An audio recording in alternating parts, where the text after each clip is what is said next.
The following program is a podcast1.com production.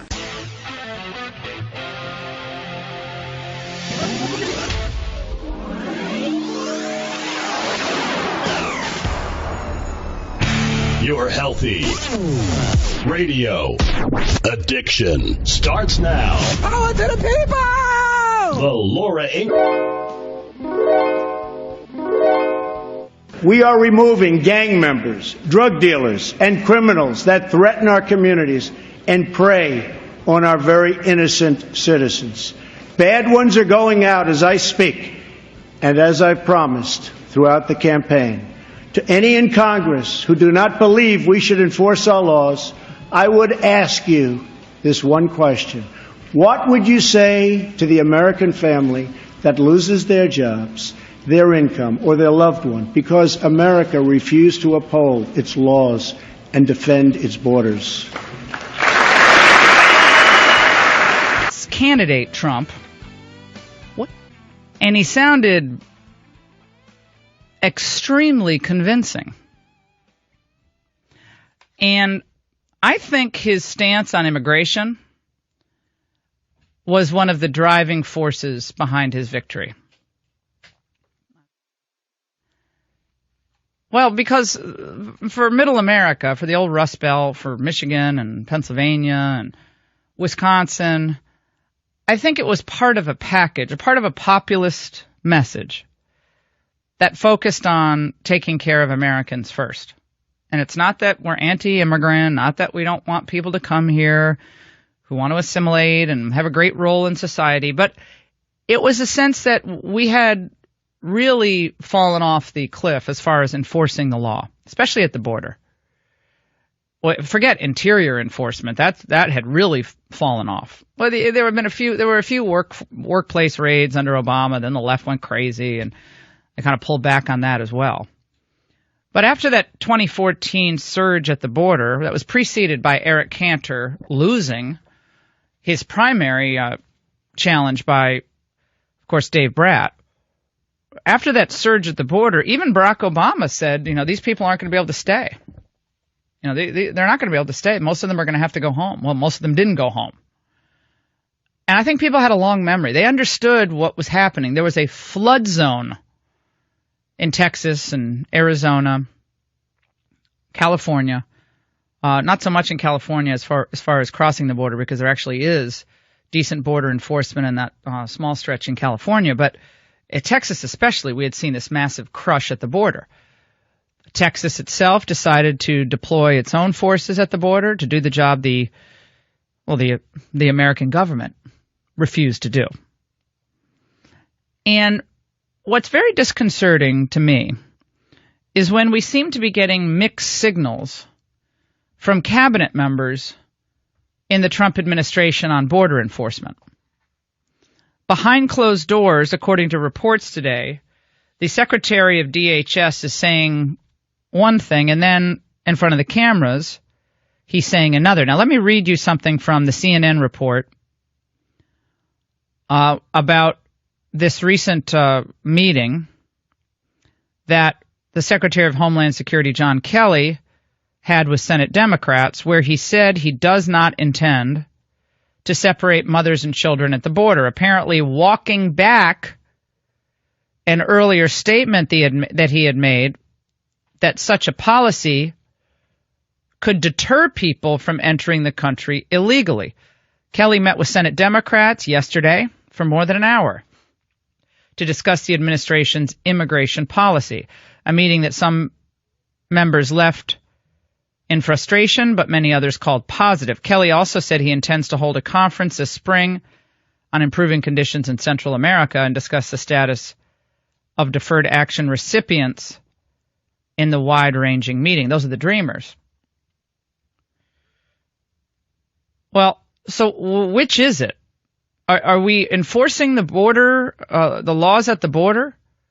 Or is our primary mission going to be to keep families together? In other words, if a father has made his way to the United States illegally and is living in, let's say Arlington, Virginia, and a 15-year-old comes across the border, is it our duty as American citizens the American government, to unify them in the United States? Is that our duty? Or is it our duty, and frankly our solemn obligation to the American people, to enforce the rule of law as it's written in order to deter future crossings? Because when you tell people our goal is to keep families together, what the immediate conclusion will be is keep them together here, not keep them together in Guatemala or El Salvador or Honduras or Mexico or any of the places where people are coming here illegally. And from what I could gather during this campaign, the reason people really appreciated, I think, Donald Trump's courage on this matter is because he was willing to say and pledge to do what others were afraid to say and would certainly not do. So you have the DHS secretary who goes on television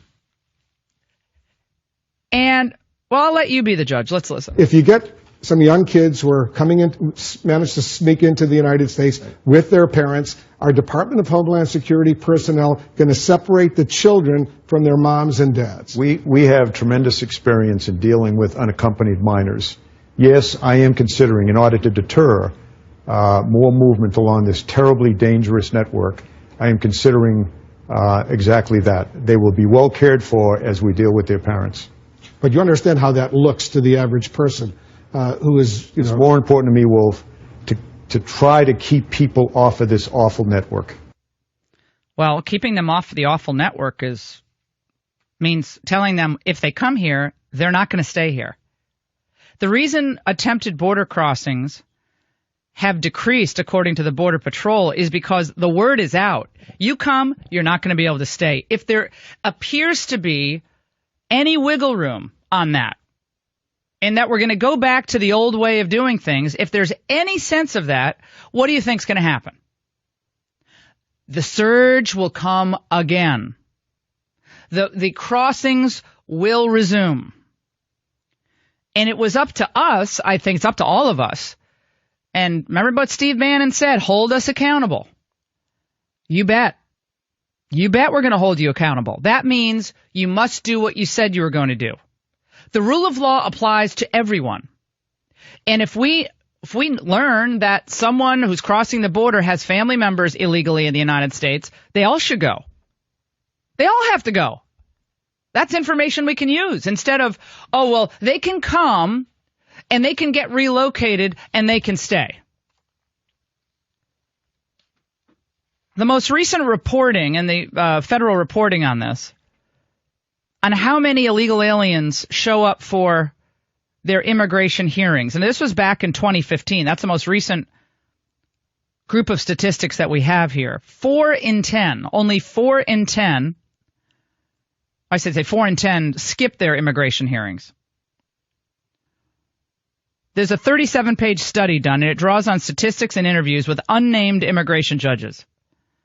It paints an image of a dysfunctional court system and argues that political appointees of former President Barack Obama made the situation worse. Those observations come from the judges themselves.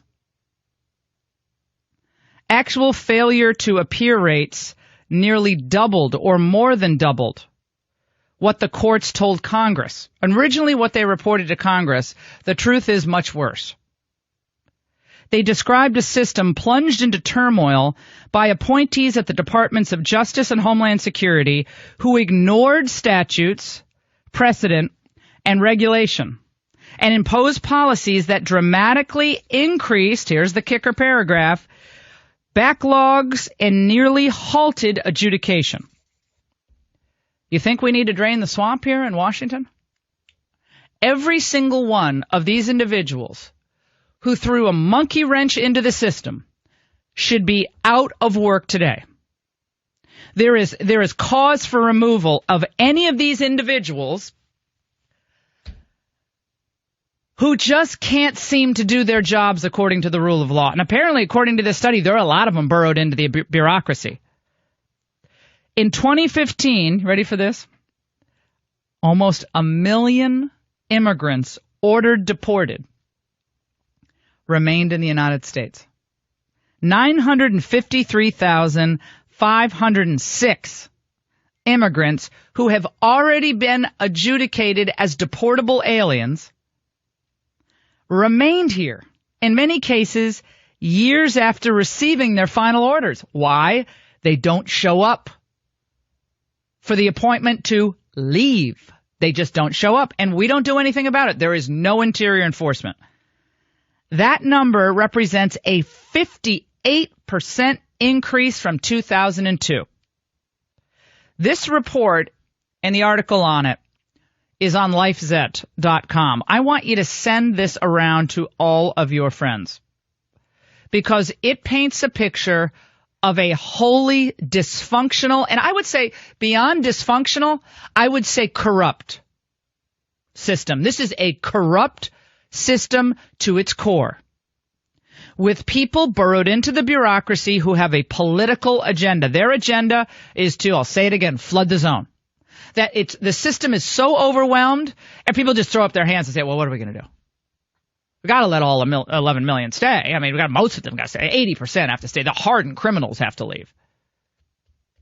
So what does that do? What message are you saying to those people who have been struggling day in and day out to support their families, to see that their kids get a quality education in public schools because they can't afford to go to the private schools where the fancy people go, where, frankly, they don't have to worry about illegal immigrants?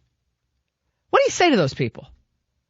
This is your duty to allow all these people to be here. It's your responsibility, American taxpayer, beleaguered middle class person. It's your responsibility to see to it that these families are unified, not in their home country, but in the United States. What do you say to them? Well, Donald Trump had a message for them. I'm here for you. How many times on the campaign trail did Donald Trump say, I'm here for the forgotten man and woman. I'm here for you. No one's been representing you. I'm here to represent you. So I would say that the DHS secretary ought to be very consistent about what he says about immigration enforcement at the border behind closed doors to Democrats and when he's doing an interview with Wolf Blitzer. That messaging better be consistent with what Donald Trump campaigned on, and it ought to be very clear. The rule of law applies. We've had plenty of DHS secretaries who didn't believe that. And we need a DHS secretary who represents the American interest in American security and the rule of law first and foremost. When we come back, a Hawaii judge extends the travel ban. Now it's a permanent injunction, not a temporary injunction in place.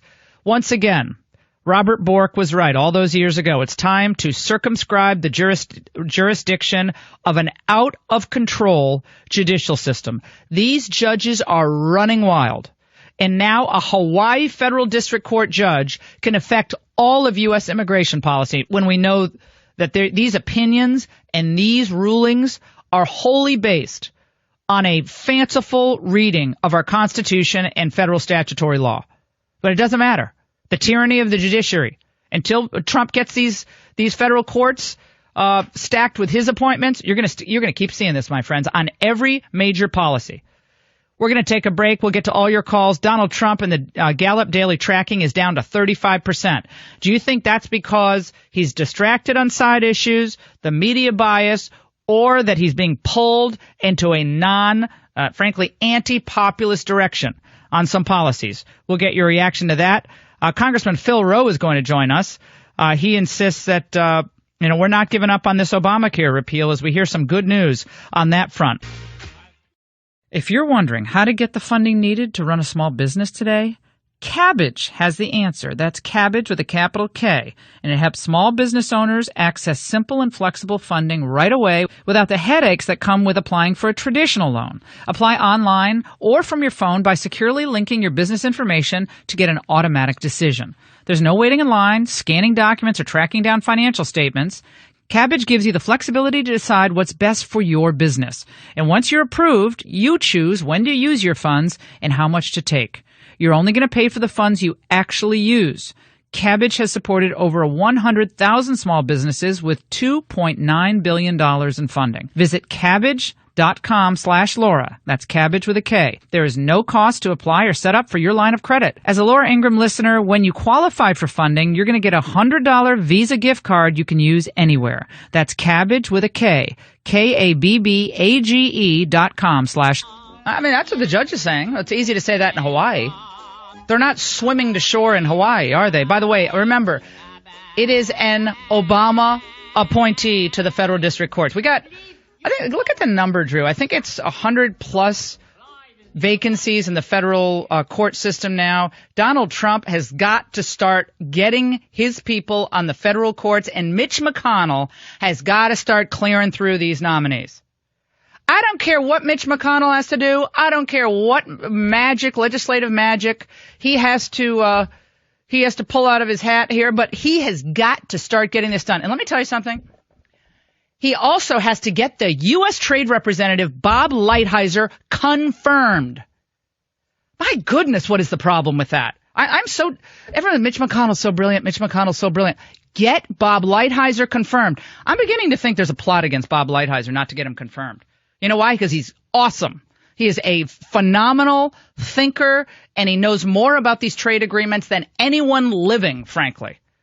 And he was Reagan's deputy USTR at a very young age. Brilliant. He had a phenomenal hearing, by the way. His confirmation hearing was just beautiful. He's brilliant. And they're going to be talking to President Xi of China. Go ahead and USTR.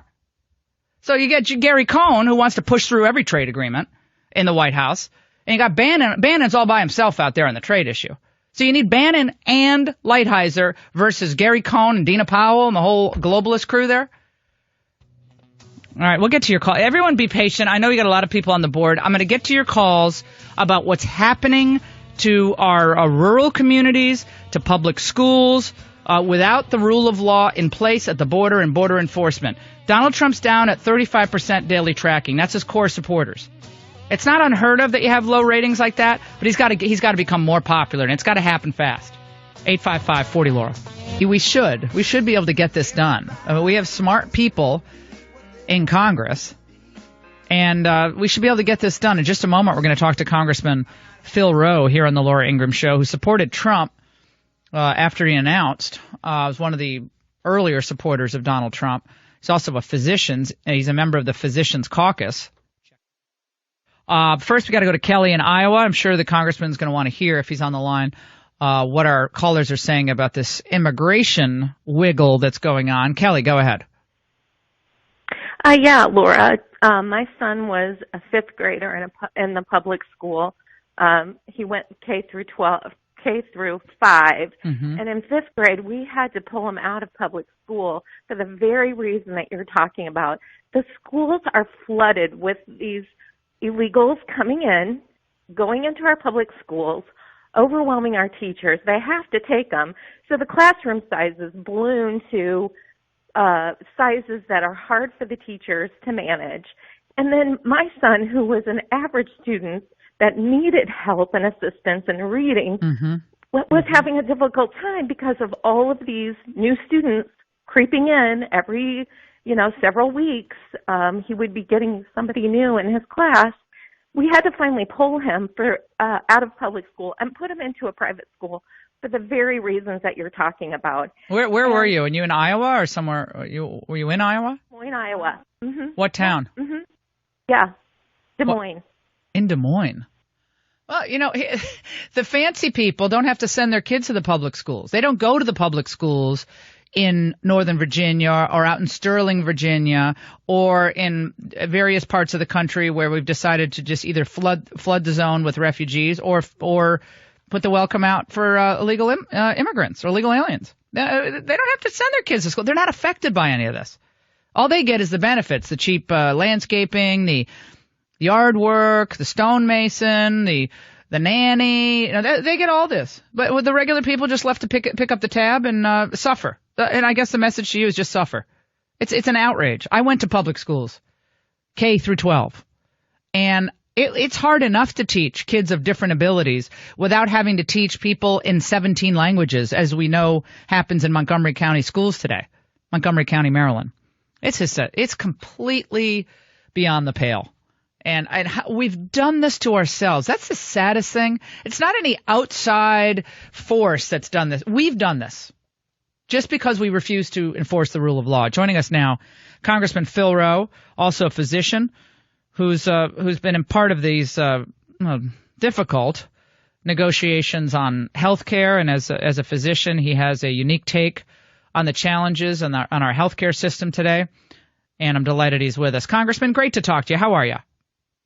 Oh, Laura, it's great to be with you today. How are you doing? I'm doing really well. I'm always optimistic. I think with the force of being right on an issue and passion and the substantive approach that I know people like you have taken and others, we can actually make real progress in this country. But the healthcare quagmire, and not seeing real progress on that over the past few weeks, really did demoralize, I think, a lot of conservatives. It demoralized them.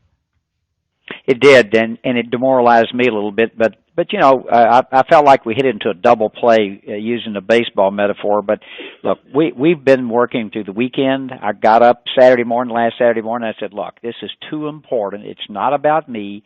It's about the people I represent. And Laura, let me tell you a little bit about my district. It's a rural Appalachian district in East Tennessee. I'm a 31-year practicing physician, Army veteran. And I represent some of the greatest people in the world. And a third of my counties now have nowhere they can purchase health insurance on the exchange. And I'm thinking, okay, so what we're going to do is we're going to find people who have nowhere to buy insurance, and it's an exorbitant cost. And the people that I felt the sorriest for, there are people who got a subsidy that did okay with this thing, but the working of small businessman, a farmer in my area, they've seen their premiums go from $500 a month, which is not a small amount of money, to north of $1,500 a month, and they can't afford it. And the state of Tennessee, 160,000 people last year chose to pay the fine, penalty, tax, whatever Judge Roberts wanted to call it, and not buy health insurance. Some of them actually paid the fine and bought Farm Bureau insurance. Think about that, because that was what met their family's needs. Oh my gosh. You know, it's both heartbreak and it's fury. I think the voters went to the polls in November because, as you know well, I mean, they're beyond fed up. And we know what the problem is. No, it's not like we haven't diagnosed, to stay in medical terms, it's not like we haven't diagnosed the problem. But one would think that after 7 years of dealing with Obamacare, the GOP could get together and say, okay, guys, we're unified and we're going to do X. And that's going to make your life better. And instead, what I think happened is the Trump administration decided to kind of offshore most of the work on this, most of it, to the leadership. And the leadership, you know, there are a lot of competing interests going on in these negotiations. And I think Paul Ryan, who I think is a good person, and it's nothing personal, but I don't think he knew his own caucus fully. It is Laura, I'm going to say this on national radio. We're going to get this done because we have to get this done for the American people. And we have to make health insurance and therefore care for people less expensive. Let me give you a number that will scare you to death, and this is going on around the country to show you how unaffordable care has gotten. I practice medicine in a $1 billion healthcare system in Northeast Tennessee. We have a medical school, pharmacy school, a branch of St. Jude's Children's Hospital. It's a really great place to live and practice medicine. 60 to 70% of the uncollectible debt in that hospital now are people with insurance.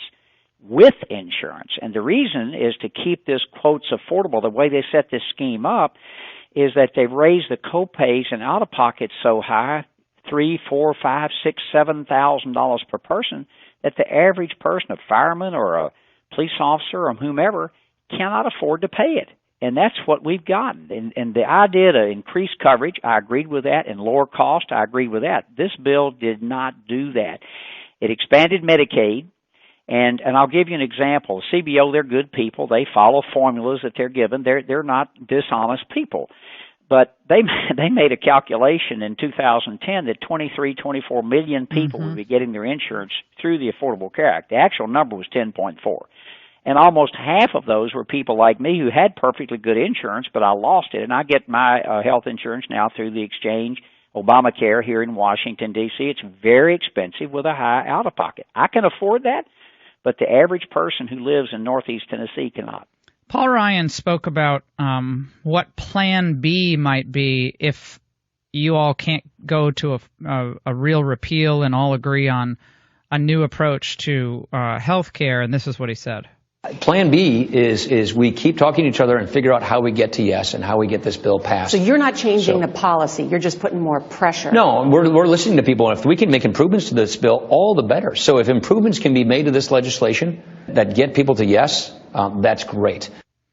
Tell me where you come down on this, because, again, the physicians who I know who've been writing great pieces on this for LifeZette, and they were basically unified, and there were some Democrats, Republicans, and they believe that this legislation, however well-intentioned, would not have brought down the cost of health care, and in fact was kind of a Band-Aid, because the mandates are still in there for under 26, certain care mandates.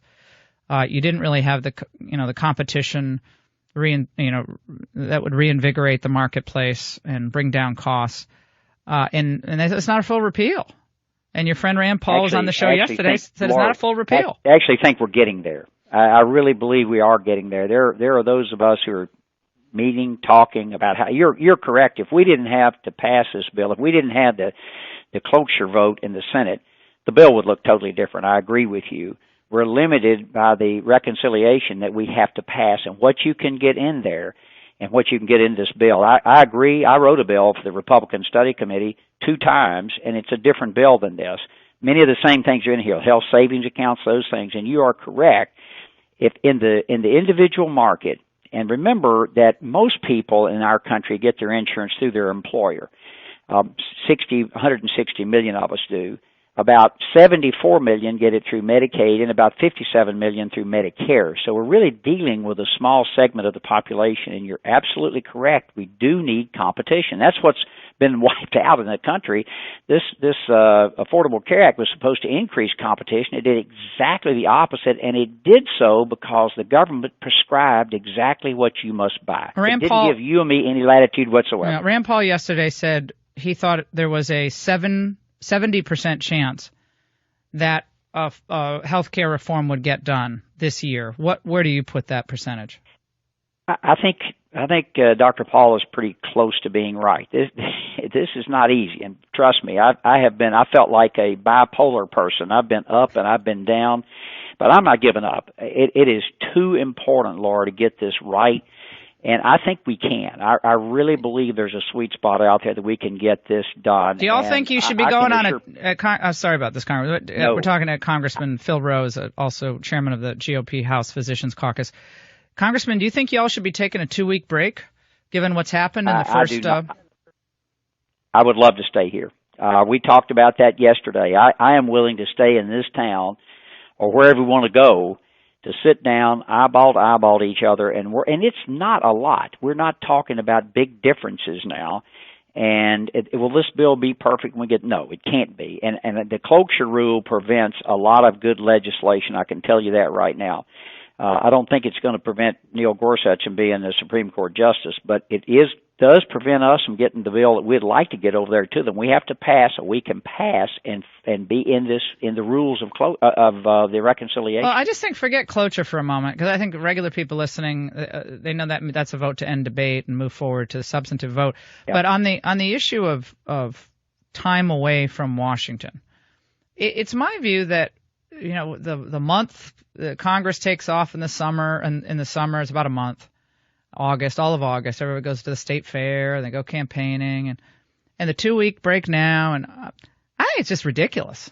I just say with everything that needs to be done, Congress would take a few days off for Easter, but no one should be leaving town. No one. With the problems that we have on our plate right now, and with how much Donald Trump, frankly, is struggling in his approval ratings.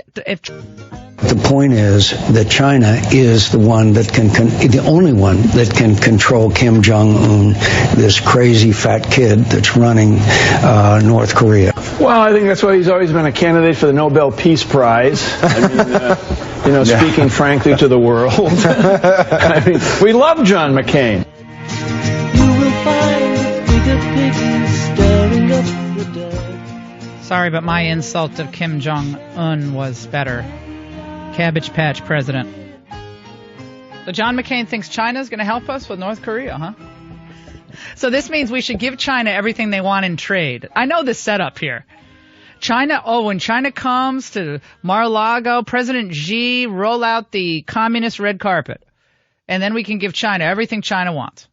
Oh, because China's going to help. Oh, they've been so helpful in the past. Hardly helpful at all. All right, a lot of you are calling in about the immigration issue and any sense that there's any wobble. It looks like they're going to prevent, perhaps, Donald Trump from getting his money for the border wall in Congress. Your reaction to that? Now Congress getting very parsimonious on the money that could be used for pick some crops, have kids here, stay here. We're not going to separate families. Oh, no, we're not heartless, horrible people. We're going to keep in fact, bring all your family members over. Cousins, abuelos, abuelas, primas, primos. That's cousin in Spanish. I can't believe I remember my Spanish as well as I do. I really remember my Spanish. I had the greatest Spanish teachers. Looking back on my English, Spanish, and Russian teachers, man, did I have great teachers. I thank the Lord for my school in Glastonbury, Connecticut. I had, I think, among the best high school teachers you could have. I think about my high school teachers a lot. I think none of them are teaching anymore, but they're amazing people. A lot of men were teaching back then. A lot of men aren't teaching anymore.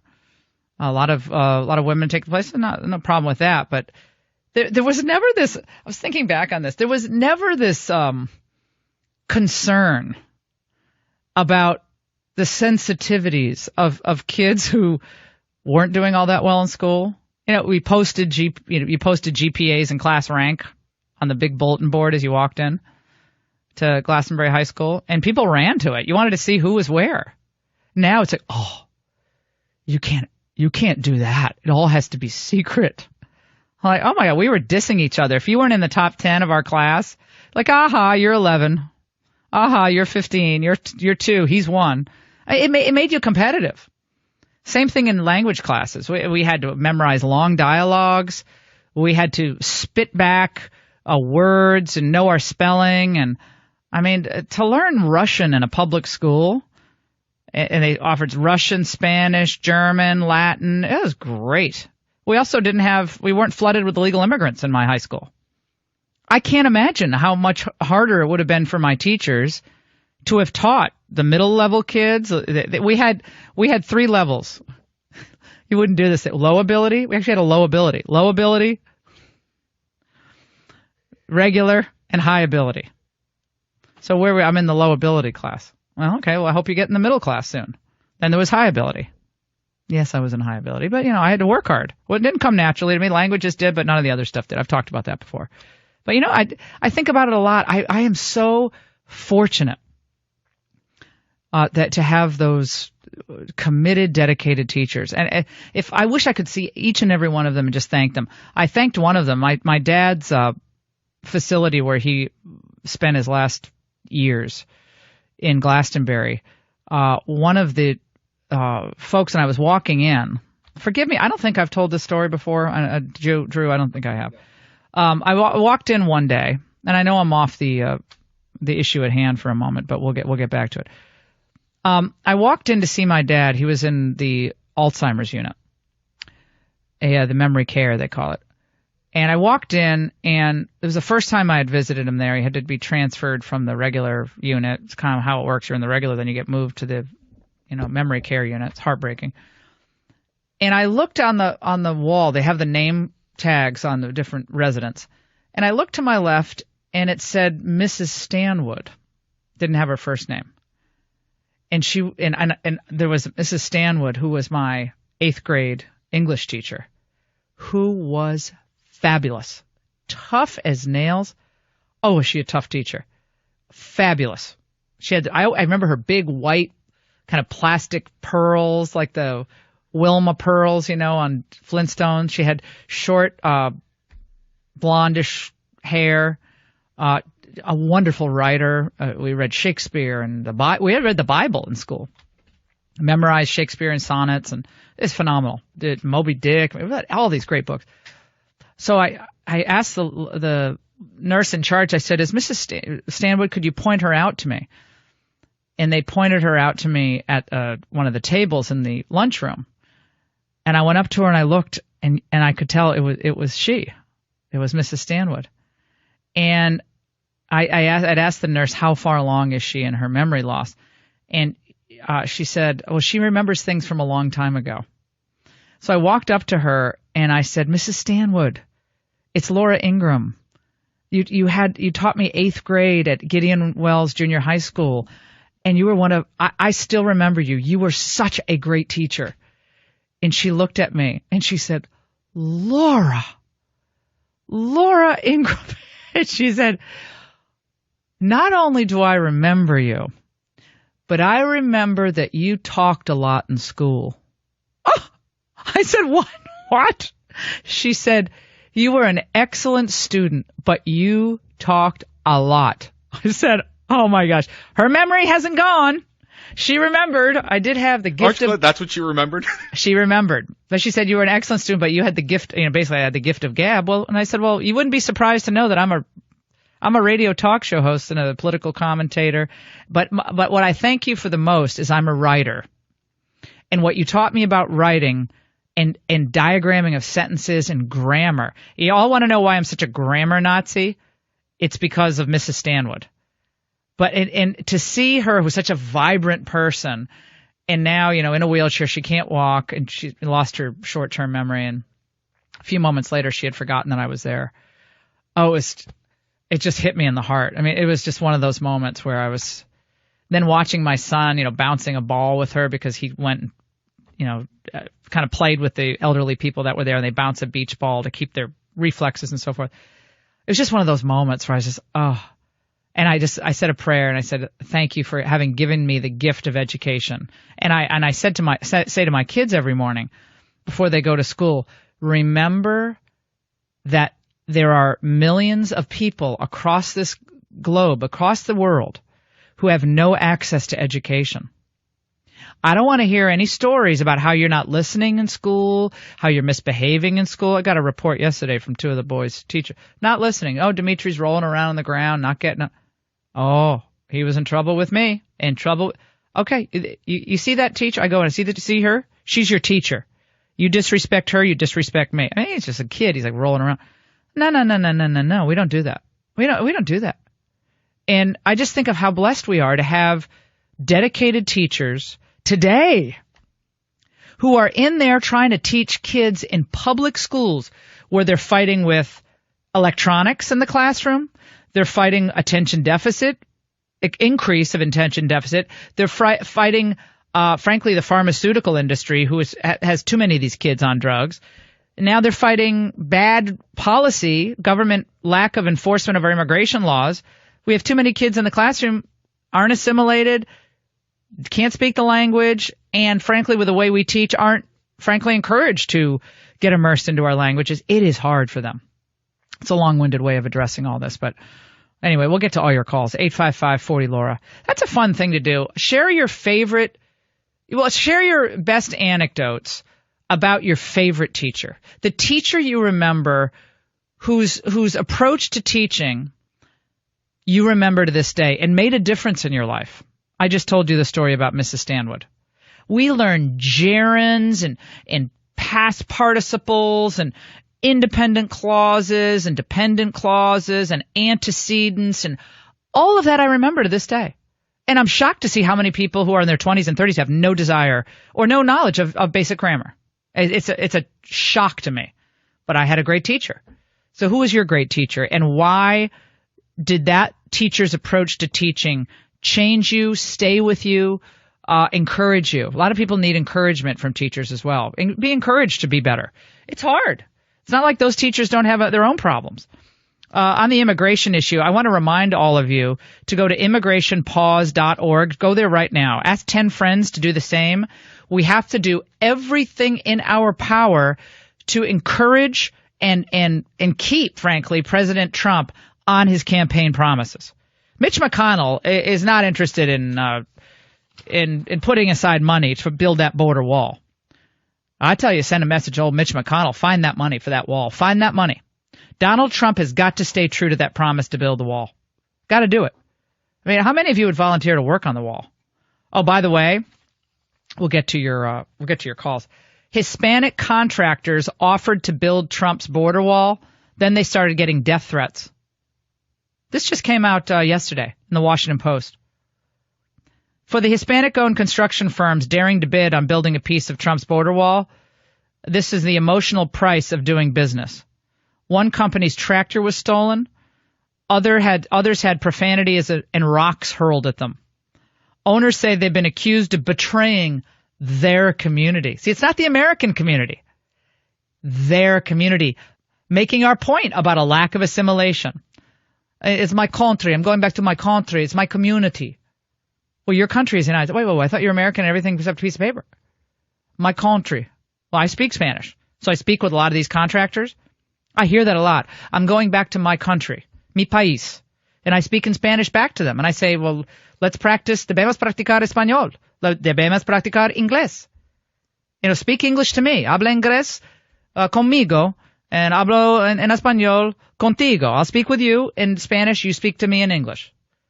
And they say yes, and then you get no English back. That's ridiculous. And don't anyone come to me and say, oh, you don't like Spanish people. I love the Spanish people. I love the Spanish language. I love the Hispanic people. And the ones who are here legally tend to be the people who are most adversely affected by our lack of real enforcement at the border. Now you have some legal immigrants own these companies, and what do they want to do? They want to bid on work. And guess what? They're treated like dirt by the, quote, community. You know who the community is?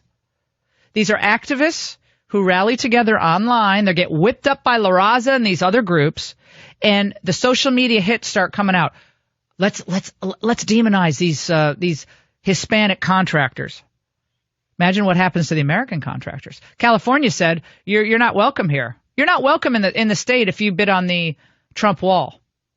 So everybody's welcome in California, except the people who actually want to do the work on the wall. I didn't like that answer by Mitch McConnell at all. I didn't like that answer.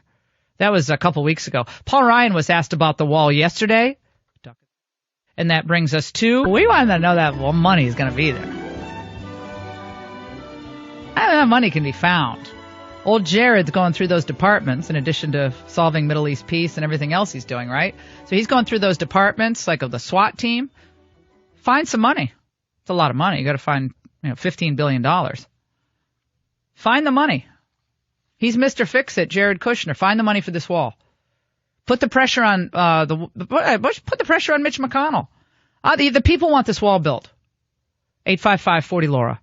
We'll get to your calls. You're the most meaningful I think the most meaningful thing that Donald Trump can do is fulfill his promises. And you'll start seeing his numbers go up. 855-40-LAURA. Best teachers and why. We'll take your calls on that. Don't go away. How much it costs to get a wall built these days? It's expensive. Oh, my brothers built the wall that went down the side of our driveway. It wasn't very tall or anything. It was probably only 3 feet tall.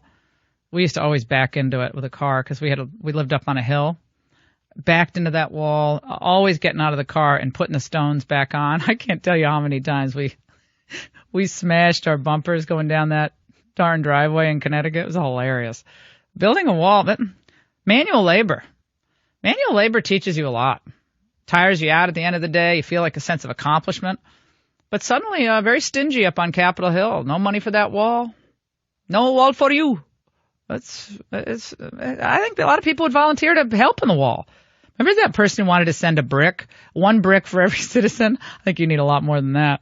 But maybe not. We'd pay for it. You probably could contribute to the wall and get enough people to support it.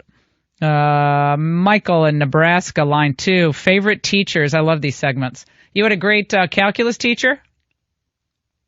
Laura, senior year, every single person, every single student that came through this teacher's class and passed got a 5 on the AP test, which is the highest score that you can get. Every single student for 20 plus years. She was an incredible teacher. And the way she did it is just working. You had these take-home tests every Friday. You had to finish them. She would stay with her students until 10, 11 at night. She would put on ER, like late at night, that show. ER, right? She would watch it in the classroom while her students were cranking away finishing. You had to finish it by Friday every single week. Wow. So if you made it through her class, then the AP test. What was her name, Michael? What was her name? Get a 5. What was her name? You know, for God's sakes, I was looking it up, Laura. I'm trying to find it. Can't remember her name. I know that wasn't long ago. Speaking of the memory care unit. Horrible. I'm a man. Is that a pass? I don't know. No, it isn't. Get your memory checked. That's not good. Mr. Bain was my calculus teacher, Mr. Bain. And he was the bane of my existence. He looked like a crazy professor. He had a gray beard and kind of longish hair. And I found him so confusing. But the kids who understood math thought he was great. But for me, he wasn't great. He's long passed away. But Bill O'Reilly's coming on. That's going to be fun. He's going to come on and talk. Another book? Well, the book comes out every 5 minutes. It's called Old School. Speaking of old school, we're going to ask him some grammar questions. We'll see how old school he is. Bill O'Reilly will be with us. Don't go away. I've said, whatever you find out, you should probably go tell President Trump about it. He was going to brief everybody. He already knew he was going to go and brief. So what Chairman Nunes said is he just came into possession of new information that he thought was valuable to this investigation, and that he was going to go and inform people about it. But he hasn't. I mean, he hasn't even informed other Republicans on the committee. I haven't seen the actual documents. I don't know that he's been in possession of them yet. Let me say this.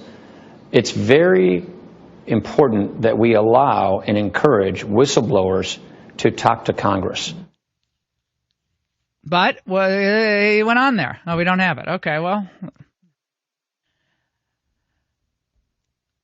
We need to know the truth about what happened. And the left is going to focus on how the only reason you all voted for Trump was because of Russia. Or Russia influenced the election, because you can't actually believe that people voted for Donald Trump. That's fine. Find out what happened with Russia, but also find out what's happening in our own intelligence community, where now we learn about Americans' identities unmasked and then leaked to the press. You're listening to your Healthy Radio Addiction. Let's go to Kevin in Indiana. Kevin, you ran into an old teacher a few years ago. Go ahead. At the age of 59, I remember every one of my teachers, Laura. Okay, go ahead. It was a widow. Yeah, unfortunately, she was a widow. I was selling insurance at the time, and her last name was Bierman. And I asked her, I told her, I said, I had a teacher at Harshman 101, Indianapolis Public School System, Mr. Bierman, who was my 8th grade math teacher. Oh, that was my husband. He died a couple months ago. Anyway, I had got an F in that class. F? You got an F? It's hard to hear you, my friend. Hold on. You got an F in the class? Yes, I had an F. And I said, Mr. Bierman, you gave me an F. Mr. Bierman says, Kevin, I did not give you an F. You earned the F. Now I'm going to give you some advice, young man.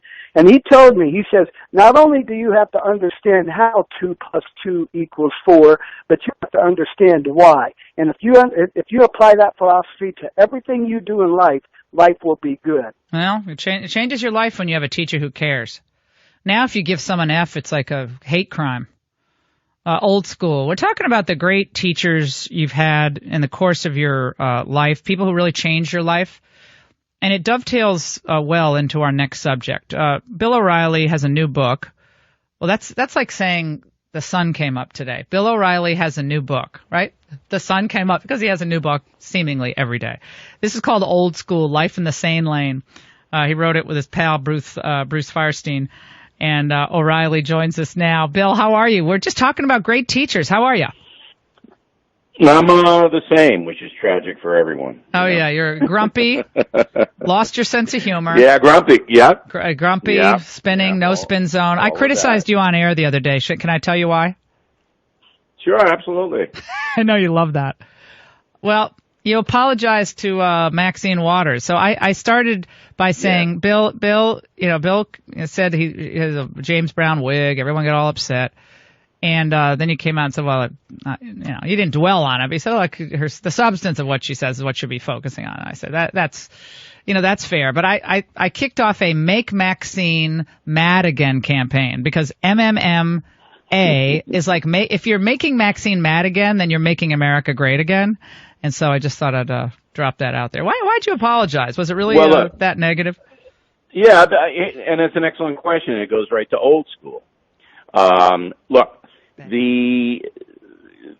when you're in a position of responsibility like you are and like I am, we have to basically think about what will happen after we say stuff.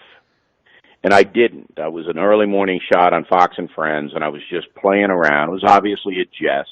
It was harmless.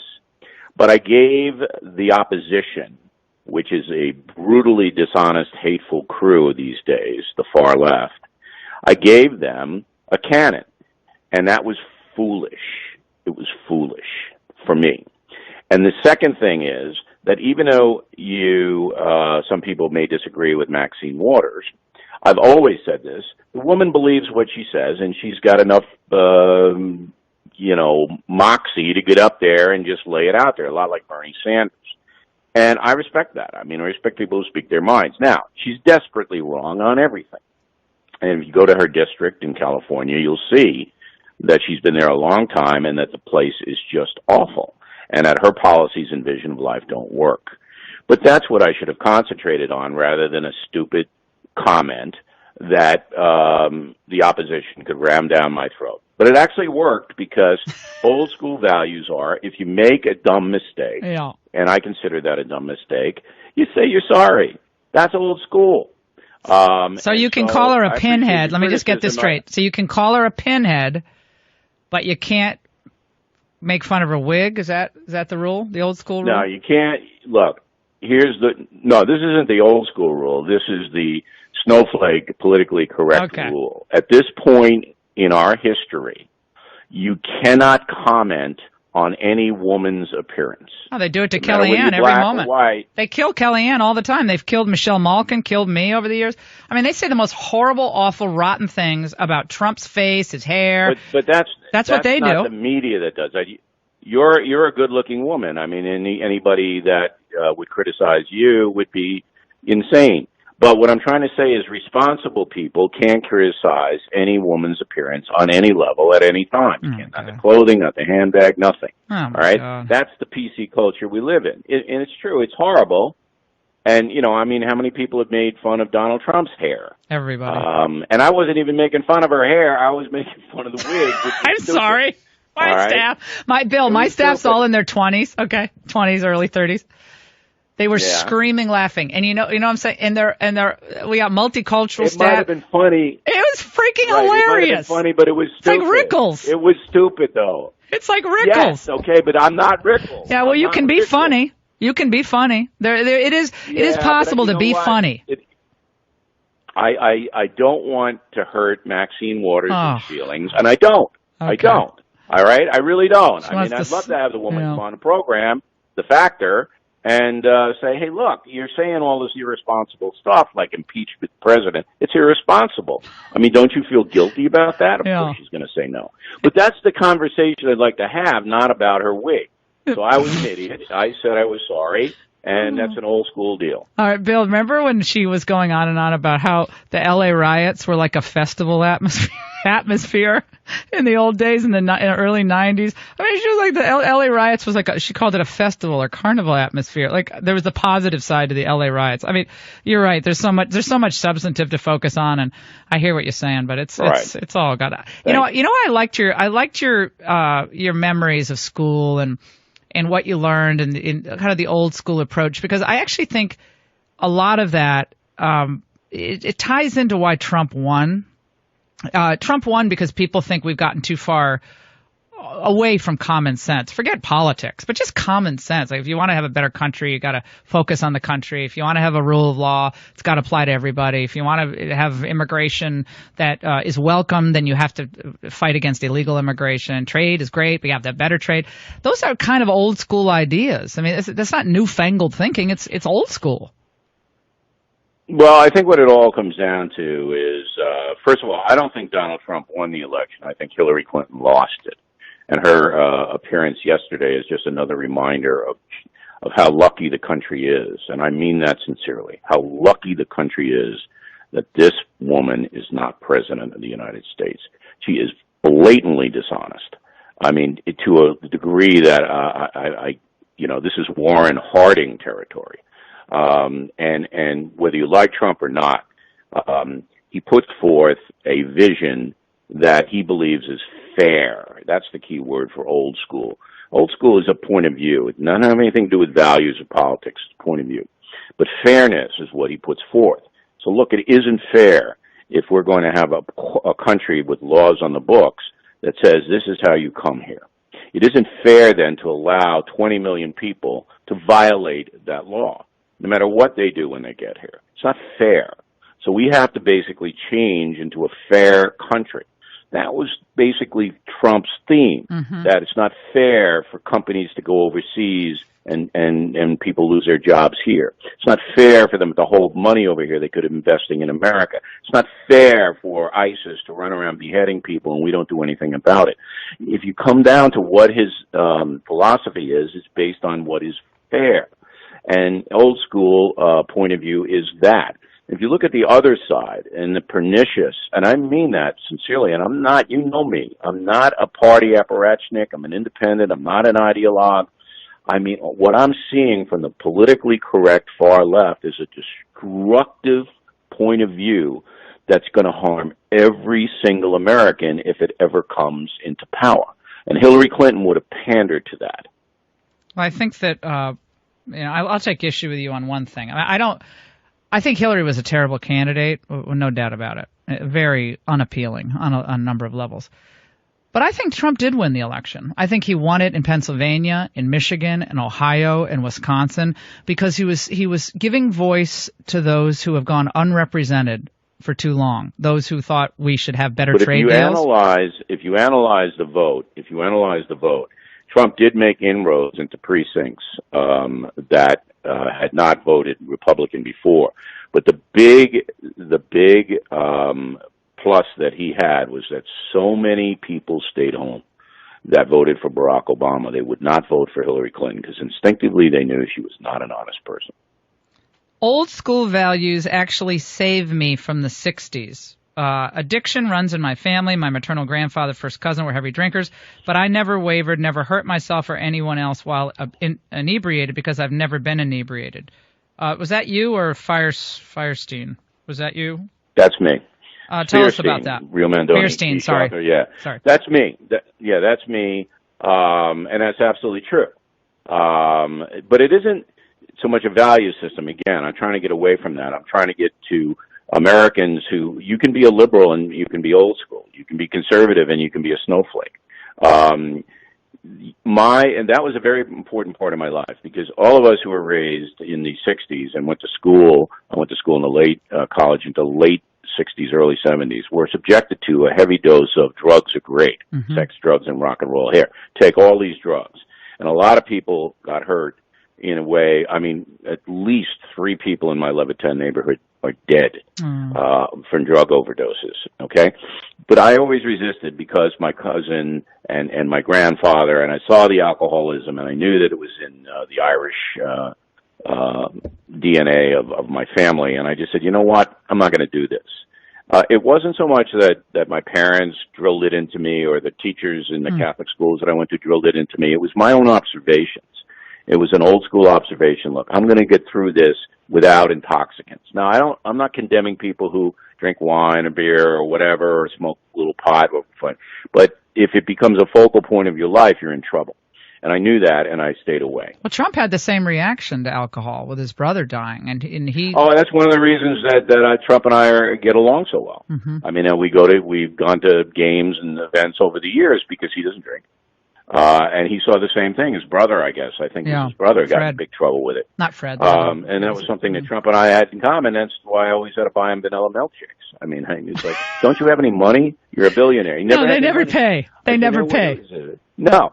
I mean, I'm looking at the guy and go, come on, But no, he was very generous to me, has always been generous to me. I like the idea of old school, and I like your point. And it's what I say about the elites. You can be a Republican elite or a Democrat elite. You could be someone who didn't grow up wealthy and have an elitist attitude or not. And kind of the same thing applies to the old school approach to life. Life in the Sane Lane. It's our featured selection on LauraIngraham.com. Bill, come back soon. It's always great to have you on. Thanks so much. Thank you, Laura. I really appreciate it. All right, no problem. We'll take a break. I'm sending Bill an email telling him he should use this Hank Williams Jr. song for his theme song for his book, Old School. Let's go to Brian in Georgia very quickly. Brian. Laura, my high school art teacher saw potential in me that I never really did. I was a punk in high school, barely graduated, and she saw something in me and pushed me, and I've been a professional artist for 25 years now. And, it's wonderful that I had someone to actually push me to where I needed to be. I love it. What a great story, Brian. Not everybody has to be an A student in everything, but she found your talent and encouraged.